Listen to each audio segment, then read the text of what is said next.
We are back at Woburn Bowl for the second string of the round of 8, otherwise known as the quarterfinals here at the Pro Series playoff.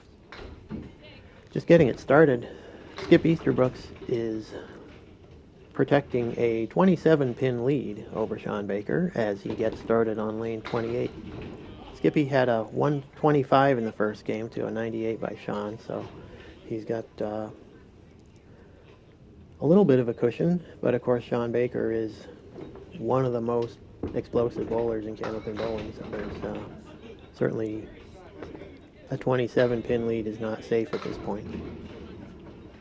Skippy will be open in the first box, as you can see, having had that big 5 split. On the other side, John Winchell and Brandon Marks will be going at it. John Winchell is carrying a 29-pin lead into the second string. He had a 145 in the first string to a 116 by Brandon Marks.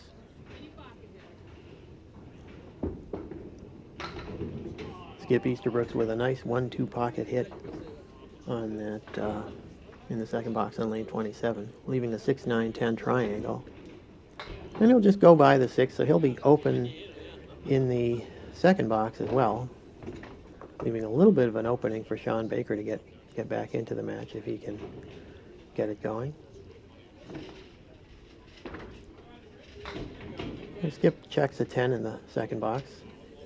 In a close match, it's always mandatory to get every last pin off the deck when you can with the third ball. That brings up Shawn Baker. Meanwhile, John Winchell is getting it going on lane 30 against Brandon Marks. And Shawn with a nice ball in the 1-3 pocket, but look what he's got, that spinning piece of wood in front of the 5-7. And, well, it actually doesn't look bad, but it's hard to tell whether it's going to cover both the 5 and the 7. He's going to have to try it, obviously. But let's see what it does. Wow, that 5-pin went in front of the 7-pin 3 times and just didn't go back toward the pit. It just went side to side and ended up in the gutter. Nice try by Shawn, but tough break there. Let's take another look at it in just a moment. You will see this pin, the wood snaps around and kicks the 5-pin off the wall and back across the lane and then across again in front of the 7-pin. And that's really a tough break. Very unusual to see that happen.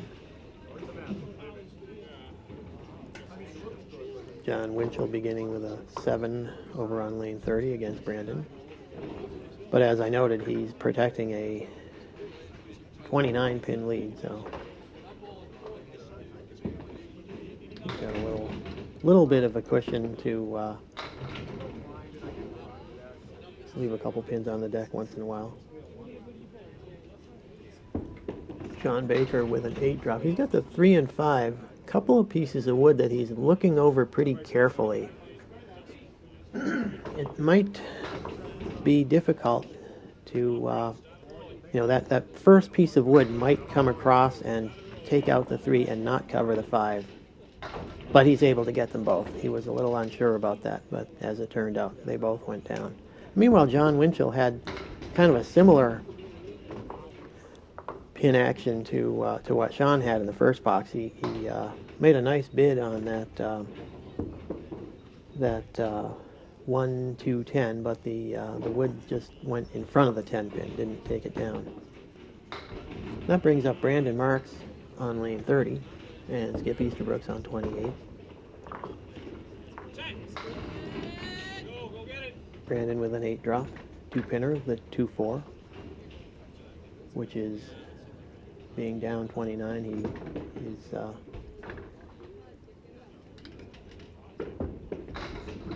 would do well to get started here early. And he doesn't quite do it. He hit the 2-pin, but just caught it a little bit thin. And it went around the 4 instead of taking it out. So that'll be a 10 box to begin for Brandon. Meanwhile, Skip Easterbrooks with a 9 in the third.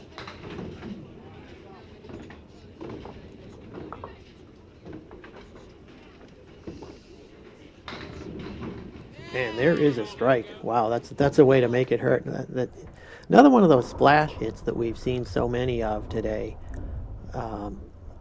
Almost a nose dead center hit on the head pin, but just a little bit off center enough to get the 2 and 3 pins to go to the sidewall and carry everything. Sometimes that splash will carry a strike for you.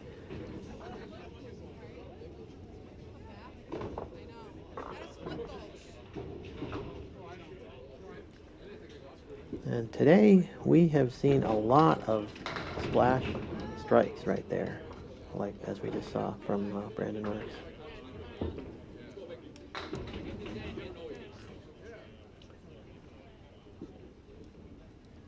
John Winchell dropping 8 on the first ball of his third box.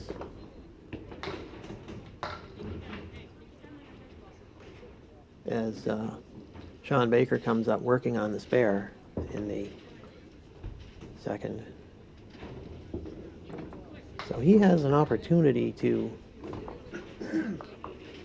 cut into the lead held by Skip Easterbrooks, as Skip had a couple of opens in the third and fourth. So Shawn with definitely an opportunity here to close the gap.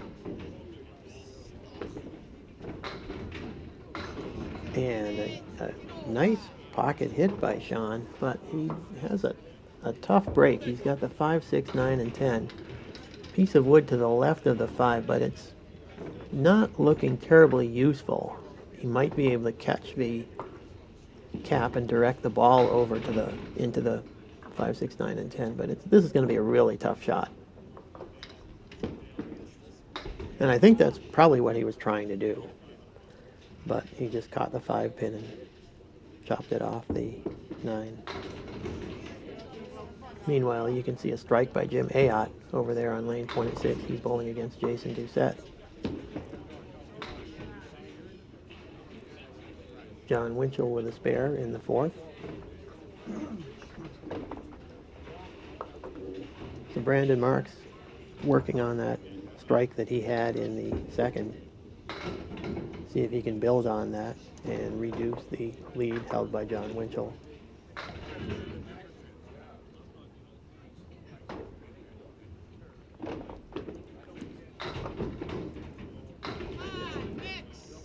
And a nice ball by Brandon, but he has a split. He doesn't have... He's got the 4 and 10. A couple of pieces of wood there. A couple of different ways you could try this, but I'm not sure there's a good way to make this. He might have been trying to catch the left end of the wood and have the wood take the 10 and have the ball go over and get the 4, but I'm not sure. And that was a tough way to make that. Not sure whether it would have gone, but in any case, it's a 9 box.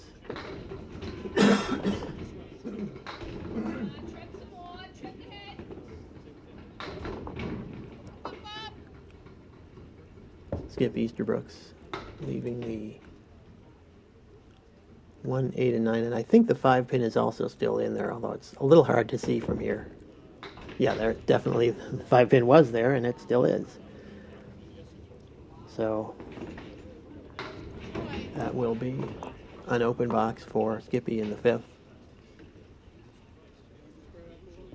Allowing Shawn Baker to creep back into the match with those spares that he's had. He's got, with that spare in the 4th, Shawn will cut into the lead some more and have an opportunity to really close the gap on Skippy.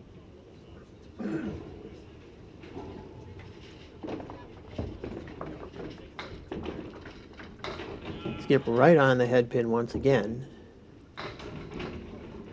but he punches through, takes out the 1, 5, and 8, so he's just going to have to be patient and take out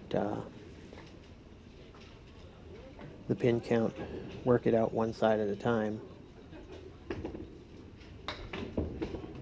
And he gets the 4 and 7, so he's still left with 2, 3, 6, 9, and 10. And he'll be doing well to get 3 or 4 of these.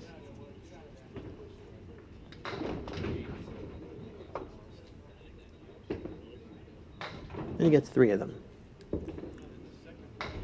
So another couple more open boxes for Skip gives Shawn Baker a chance to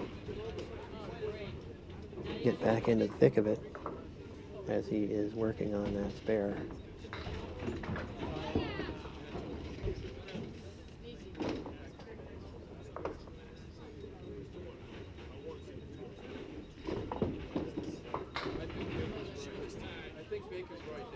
That is, no, that 5-pin goes. He doesn't quite have a mirror image of the spare he had a minute ago. This one is the 4-7-8 triangle. A couple of pieces of wood. As you see, a strike by John Winchell. And let's take another look at this. Head pin goes to the side wall, comes back off the wall and takes out the 5. You can also get a pretty good look at the wood that Shawn Baker is facing here. Needs to stay away from those caps. And that's exactly what happened there. That cap of that second wood directed the ball to the left so that nothing touched the 8-pin. So he'll be open in the 5th box with a 10. Nonetheless, he has cut, I think, 15 pins off that 27-pin lead. 15 or 16, I'm not sure whether. Can't really. Scoreboard is a little hard to see from here. But Shawn has certainly cut into the lead that Skip is holding. And Shawn continues to stay zeroed in on the head pin. But as you can see, a big 5 split. Very difficult to convert, but he'll certainly be taking a shot at it. Takes out the left side.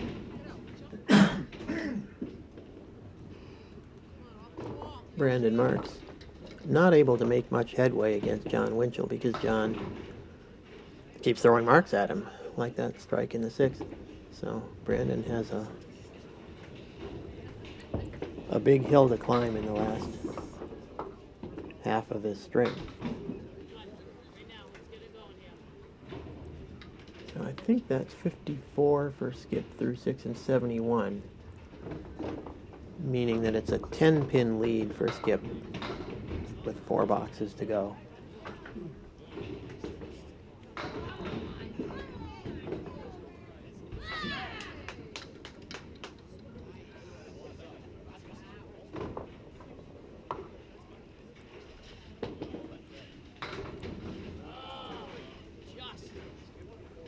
Skip open once again here in the 7th, so he'll be really trying to check 10 here as John Winchell throws another strike in the 7th. So he's really protecting or expanding his lead against Brandon Marks. And here you see the replay, very solid 1-2 pocket hit, double strike by John Winchell.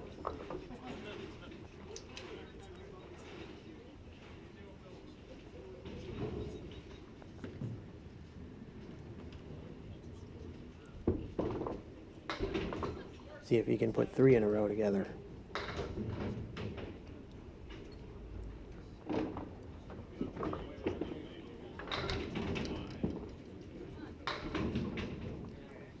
Not this time. That's a 5 drop on the first ball, leaving the 1, 2, 4, 6, 10. So he's got a second fill ball on that second strike. See what he can do with that.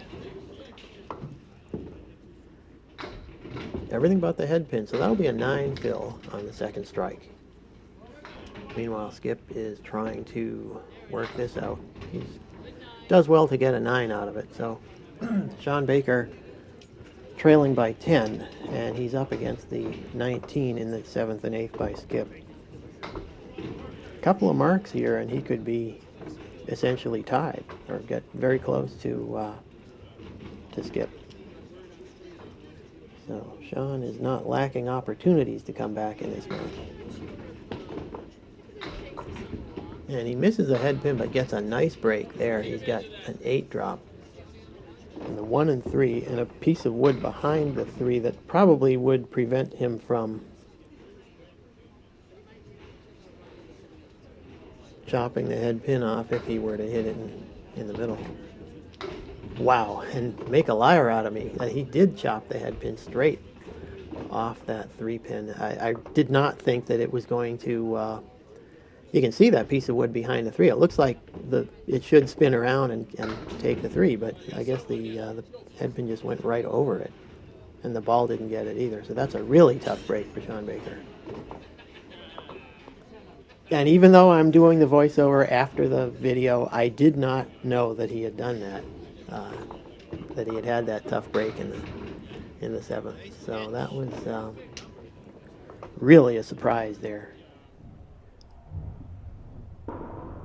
So here's another look at this strike that Brandon Marks was throwing while I was talking about the tough break that Shawn had. So Shawn in the 8th box drops 7. Makeable spare, 3, 6, 10.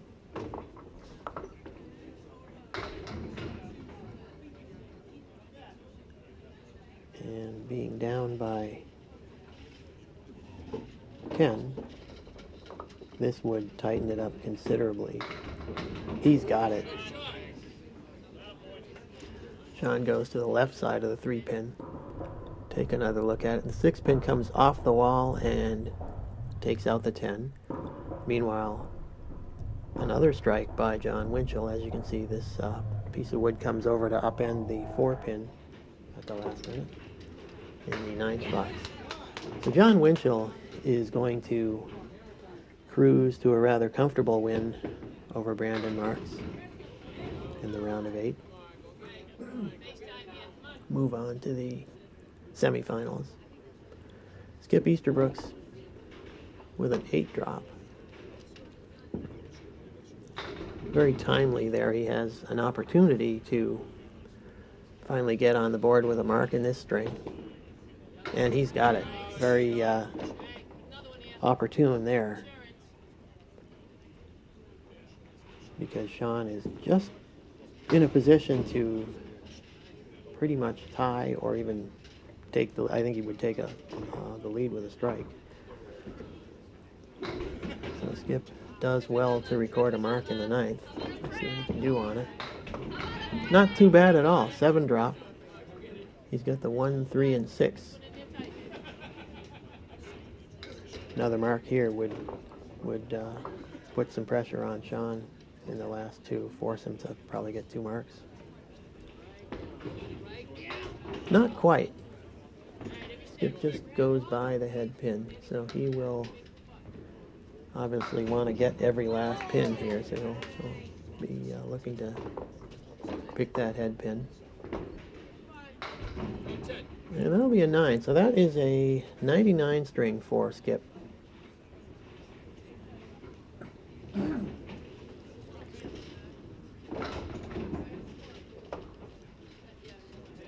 And is that going to go? That does go for Brandon Marks. Let's take a look at this spare. This piece of wood comes off the wall, and it's just on the edge of where the pin deck meets the lane. It rolls up almost onto the lane, and wait for it, it goes back and gets the 3 pin. That's pretty unusual.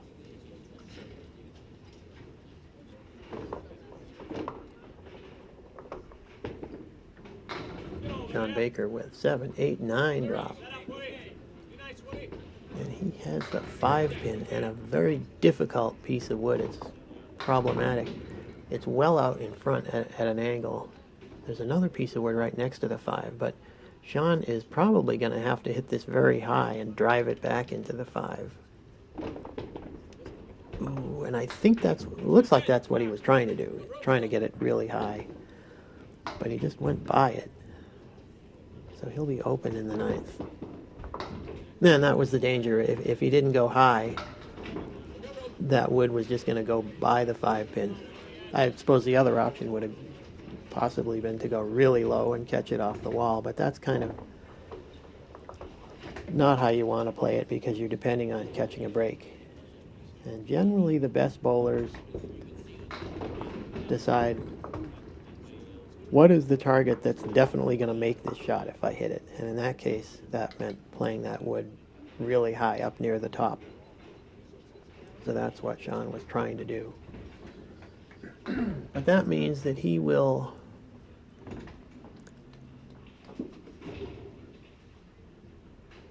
I can't see the board again, but I think he would need a double here. And he doesn't have it. That's a 7 drop and a split. So Skip Easterbrooks is going to move on to the quarterfinal round. Shawn will finish out the string, and then we will give you a look at the scoreboard in both of these matches.